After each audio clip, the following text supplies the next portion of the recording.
आज हम review exercise 9 class का मैथ्स रिव्यू एक्सरसाइज का क्वेश्चन नंबर 2 करेंगे। रिव्यू एक्सरसाइज का क्वेश्चन नंबर 2 है हमारे पास, if a equal to 3/t, b 3/2, b equal to 5/3 and c equal to 7 और 5 डेट वेरीफाई डेट। अब हमें इन्होंने दिया गया है कि a इक्वल है b/3 के, b इक्वल है 5/3 के एंड c इक्वल है 7/5 के। इनकी वैल्यूज़ हमें दी गई है और इन्होंने क्या वेरीफाई करो पहली वैल्यू को। तो पहला इक्वेशन हमें दी गई है a ब्रैकेट के अंदर b plus C equal a b plus B C, a multiply b plus C equal है a b plus B C के। इसका जो सा आंसर आएगा वो दोनों इक्वल आएंगे, एक जैसे आएंगे। अगर आपके पास इनके आंसर एक जैसे नहीं आते इसका मतलब ये आपका क्वेश्चन गलत है। तो इस क्वेश्चन को सोल्व करते हैं। इधर हम लिख लेंगे a b प्लस सी। पहले हम बी सी को करेंगे, बी सी को करेंगे तो b की वैल्यू हमारे पास आ जाएगी 5/3 प्लस और c की वैल्यू हमारे पास आ जाएगी 7/5। अब हम 3 और 5 का एलसीएम लेंगे। 3 और 5 का एलसीएम लिया, 3 1 जा 3, 5 1 जा 5, 3 मल्टीप्लाई बाय 5 15 हो गया, 3 5 जा 15 ओवर 7 प्लस 5 15 आ गया। उसके बाद यहाँ पे 15 को हम 3 के ऊपर डिवाइड कर देंगे, 3 बाहर आ जाएगा, 15 अंदर चले जाएगा, 3 5 जा 15, 5 आ गया। 5 को 5 के साथ मल्टीप्लाई किया तो हमारे पास 25 आ गया। तो यहाँ पे आ जाएगा 25, प्लस का निशान आ जाएगा। इसी तरह 15 को 5 के ऊपर कर देंगे, 15 अंदर चले जाएगा, 5 बाहर आ जाएगा, 5 3 जा 15, 3 आ गया। 3 को 5 के ऊपर किया, 3 को 7 के साथ मल्टीप्लाई किया, 3 7 जा 21 आ गया। अब 25 प्लस 21 किया, 25 प्लस 21, 5 में 1 डाले 6 हो गया, 46 हो गया। तो बी सी की हमारे पास b प्लस सी की वैल्यू हमारे पास निकल आई जो है इक्वल है 46/15 के। अब हम a की वैल्यू a मल्टीप्लाई हो रहा था b प्लस सी से, b प्लस सी की वैल्यू निकल आई है। अब हम a की वैल्यू लेते हैं, a की वैल्यू है 3/2, a इक्वल है 3/2, 3/2 मल्टीप्लाई हो रहा है 46/15 से। जैसे a की वैल्यू मल्टीप्लाई हो रही थी b प्लस सी से, b प्लस सी की वैल्यू हमने निकाली, a की वैल्यू को b प्लस सी की वैल्यू से मल्टीप्लाई कर देंगे। 3 को मल्टीप्लाई किया 4/6 से,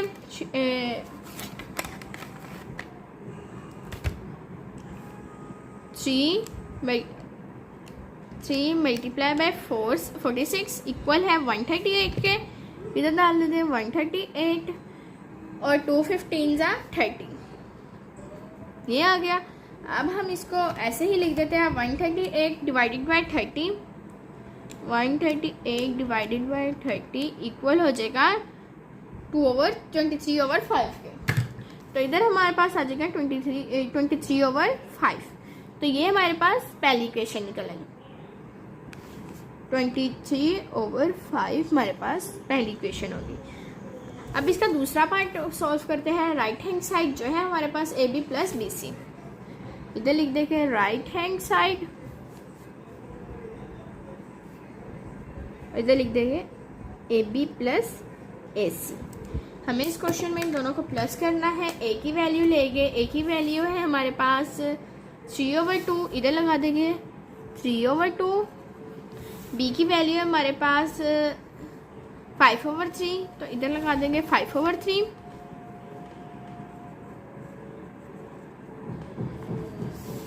इसके बाद हमारे पास आ जाएगी ए बी हो गया। अब ए सी लेना है हमने, ए सी हो जाएगा हमारे पास 3/2 और 7/5 प्लस 3/2 7/5।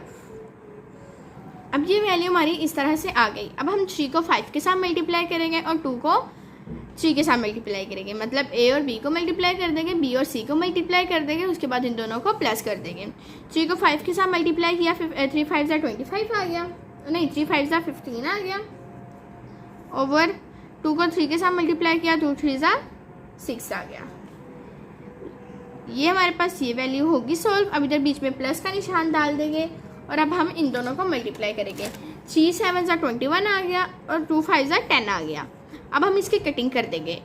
ये कटिंग होता है 3 2 जा 6, 3 5 जा 15 और इसकी कटिंग करेगी तो इसकी कटिंग नहीं करेगी, ये किसी पे भी कट नहीं होता। तो ये हमारे पास आ जाएगा 5/2 प्लस 21/10। उसके बाद हमारे पास आ गया नीचे डिनोमिनेटर में 2 और 10, इन दोनों का एलसीएम ले लेंगे। इधर हमने 2 और 10 का एलसीएम लिया, 2 1 ज़ा 2, 2 5 ज़ा 10, 5 1 ज़ा 5, 2 5 ज़ा 10 हो गया। इधर आ जाएगा हमारे पास डिनोमिनेटर में 10, 10 को हमने 2 के साथ डिवाइड किया, 2 को डिवाइड कर दिया 10 के साथ, 2 5 ज़ा 10 आ गया, इसका आंसर 5 आ गया। 5 को 5 के साथ मल्टीप्लाई कर दिया, 5 5 ज़ा 25। एलसीएम लेने से हमारे पास जो आंसर आता है उसको हमने 2 के नीचे वाले डिनोमिनेटर के साथ डिवाइड करना होता है। डिवाइड करने से जो आंसर आता है ऊपर वाले न्यूमिनेटर के साथ मल्टीप्लाई कर देना होता है। इसी तरह 10 आया, 10 को 10 के साथ डिवाइड किया हमने, 1 आ गया, और 1 को 21 के साथ मल्टीप्लाई किया, 21 1 ज़ा 21, तो इधर 21 आ गया। 25 प्लस 21 इधर लिख देते हैं, 25 प्लस 21 इधर आ गया 5 1 6, 46 हो गया। 46/10 हो गया। 46/10 को डायरेक्ट कैलकुलेटर के ऊपर डाल देते हैं हम। 46/10 इक्वल हो गया 23/5 के। तो हमारा जो सा लेफ्ट हैंड साइड का आंसर था वो है 23/5 इक्वल है 23/5 के। तो ये हमारा फाइनल आंसर है। अब मैंने आपको कहा था पहले पार्ट में कि हमें इन्होंने कहा है कि पहली वैल्यू दूसरी वैल्यू के इक्वल है, तो इसी तरह पहली वैल्यू का आंसर दूसरी वैल्यू के इक्वल आ गया है। इसका मतलब ये क्वेश्चन हमारा सही है। इसके क्वेश्चन नंबर 2 के पार्ट नंबर 2 पे चलते हैं, जो है हमारे पास क्वेश्चन नंबर 2 का पार्ट नंबर 2 आ जाएगा हमारे पास।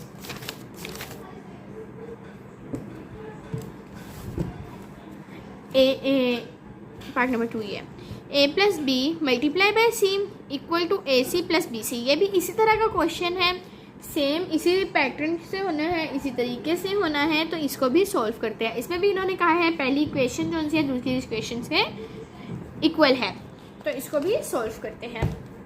तो ये रहा हमारा क्वेश्चन और इसको हम इधर सॉल्व कर देते हैं। पहले हम लेफ्ट हैंड साइड कर लेते हैं। लेफ्ट हैंड साइड करने इधर लिख लेंगे और इधर लिखेंगे। पहले हमने a प्लस बी को सॉल्व करना है, a प्लस बी को सॉल्व करना है और उसको मल्टीप्लाई कर देना है c से। तो पहले a प्लस बी को सॉल्व करते हैं। a की वैल्यू हमारे पास 3/2 मल्टीप्लाई प्लस b की वैल्यू हमारे पास 5/3। अब 2 और 3 का एलसीएम ले लेंगे। 2 1 ज़ा 2, 2 3 ज़ा 2, 3 1 ज़ा 3, 3 ऐसे ही आ गया, 3 1 ज़ा 3 आ गया। तो ये हमारे पास हो गया 2 और 3, 2 3 ज़ा 6 होता है हमारे पास। 6 को नीचे वाली वैल्यू के साथ मल्टीप्लाई कर देंगे, नीचे वाली वैल्यू के साथ डिवाइड कर देंगे। 6 अंदर चला जाएगा, 2 बाहर आ जाएगा। 2 3 ज़ा 6 हो गया, 3 आंसर आ गया। 3 को 3 के साथ मल्टीप्लाई कर देंगे, 3 3 ज़ा 9 आ गया, नीचे आ जाएगा 6।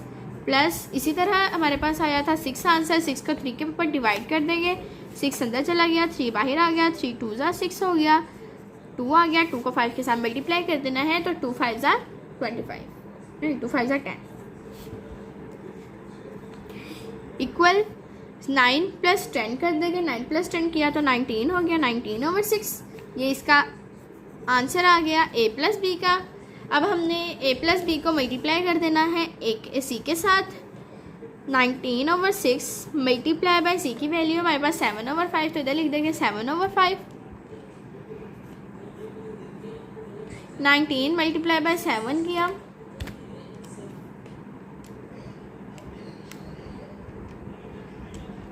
इक्वल हो गया 133 के। तो इधर लिख देते हैं 133/6 5 ज़ा 30।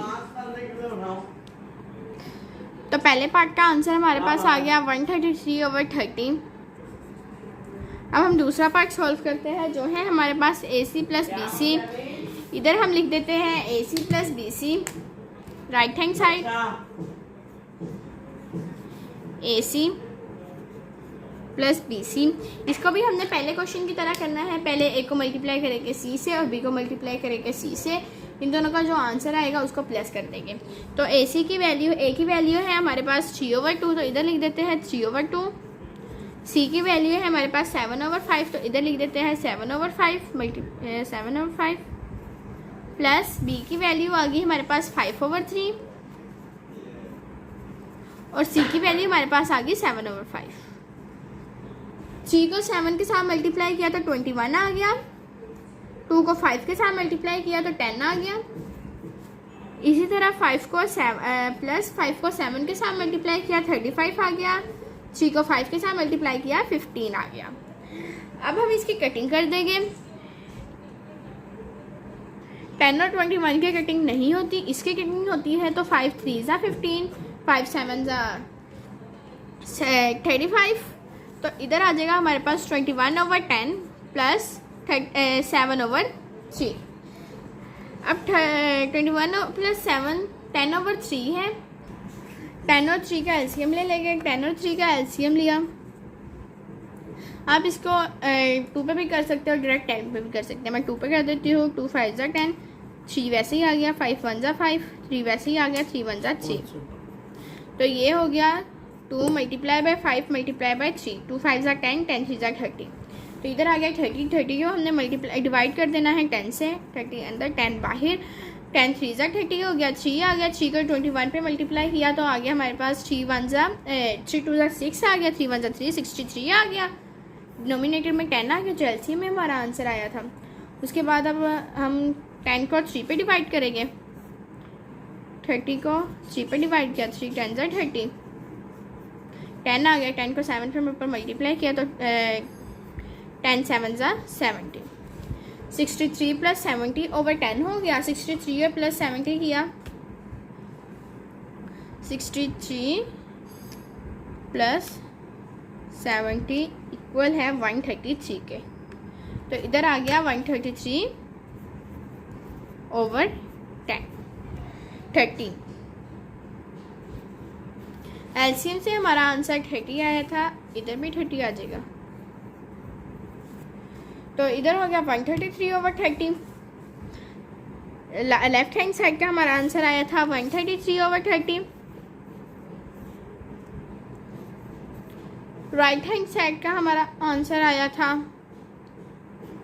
133/30। तो ये दोनों वैल्यू एक दूसरे के इक्वल है। तो जैसे इन्होंने हमें कहा था कि राइट हैंड साइड इक्वल है लेफ्ट हैंड साइड के, इसी तरह राइट हैंड साइड इक्वल है लेफ्ट हैंड साइड के। क्वेश्चन नंबर 2 हमारा सोल्व होता है। तो क्वेश्चन नंबर इसके अलावा हमारे पास स्मार्ट सिलेबस के अकॉर्डिंग हमारे पास कौन सा क्वेश्चन आ जाता है।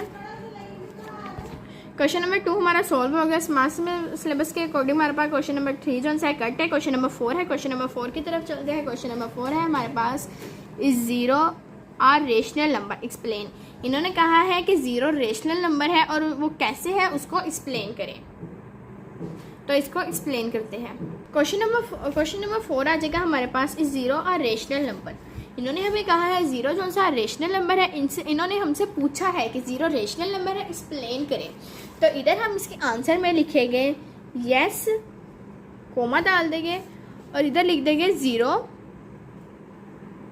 Is a rational number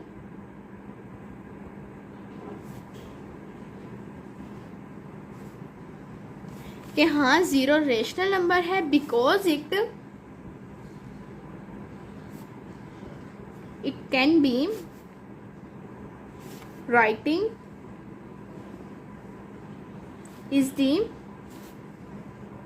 form of P over Q, where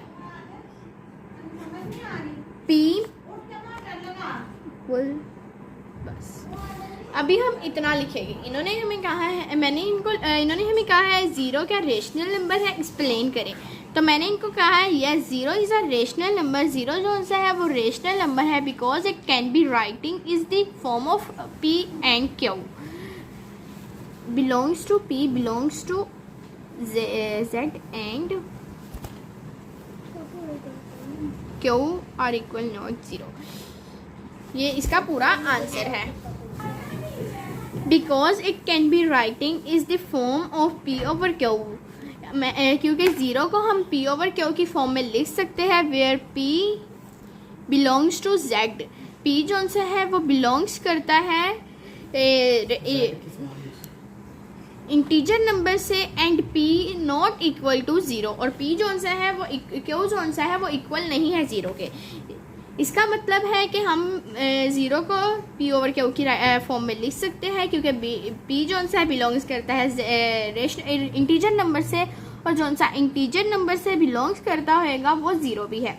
तो पी को हम ज़ीरो लिख देते हैं, समझ लें। और पी क्यू इन्होंने क्या है, नॉट इक्वल है ज़ीरो के। तो पी क्यू जो सा है नॉट इक्वल है ज़ीरो के, तो पी ज़ीरो के नीचे अगर कोई वैल्यू नहीं होती तो इसके डिनोमिनेटर में 1 आ जाता है, और जो पी ओवर क्यू की फॉर्म में आंसर आता है वो इंटीजर रेशनल नंबर कहलाता है। तो इसी तरह ये रेशनल नंबर है। तो आपने खाली इस पे लिख देता है yes zero is a rational number because it can be writing is the form of P over Q where P belongs to Z and Q not equal to zero. और इस पर एग्जाम्पल दे देनी है 0/1 या 0/5 या 0/-10, या आप इसमें कुछ भी दे सकते हैं। तो क्वेश्चन नंबर 4 इधर ही ख़त्म होता है। स्मार्ट सिलेबस के मुताबिक हमारे पास और इसके अलावा हमारे पास क्वेश्चन आ जाता है क्वेश्चन नंबर 6, जो है हमारे पास find 2 rational number between 4 and 5। ये क्वेश्चन हमें इन्होंने दिया गया है क्वेश्चन नंबर 1 के एक्सरसाइज नंबर 1.1 में। एक्सरसाइज नंबर 1.1 का क्वेश्चन नंबर 6 में इन्होंने हमें कहा है इंसर्ट 2 रेशनल नंबर बिटवीन। हमें इन दोनों के बीच के रेशनल नंबर फाइंड करने हैं, जो कि मैं पिछली वीडियो में कर चुकी हूँ। तो इसमें भी हमें एक्सरसाइज में क्वेश्चन नंबर 6 भी इन्होंने दिया है find the 2 rational number between 4 and 5। तो हमें ये क्वेश्चन भी उसी तरह से करना है। तो इस क्वेश्चन को सॉल्व करते हैं हम।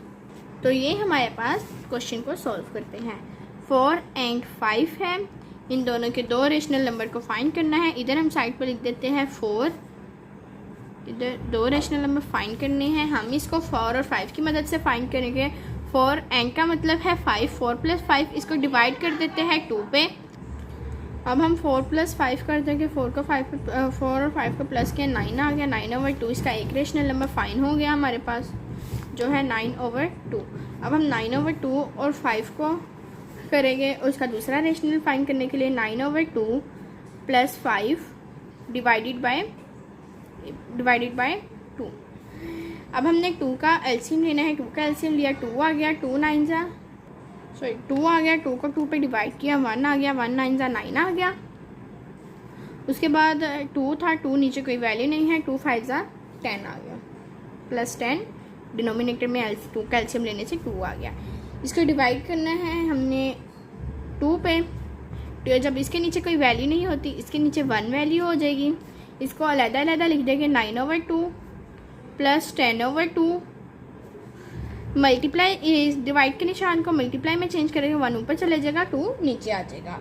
अब हमने 9 + 2 किया तो हमारे पास 19, 9 + 10 किया तो हमारे पास आ गया 19/2। 2 2 दफ़ा, 1 दफ़ा आ जाएगा, 2 मल्टीप्लाई बाय 1/2, 19 1 19 और 2 2 4। ये हमारे पास दूसरी रेशनल वैल्यू फाइंड हो गई, जो है हमारे पास 19/4।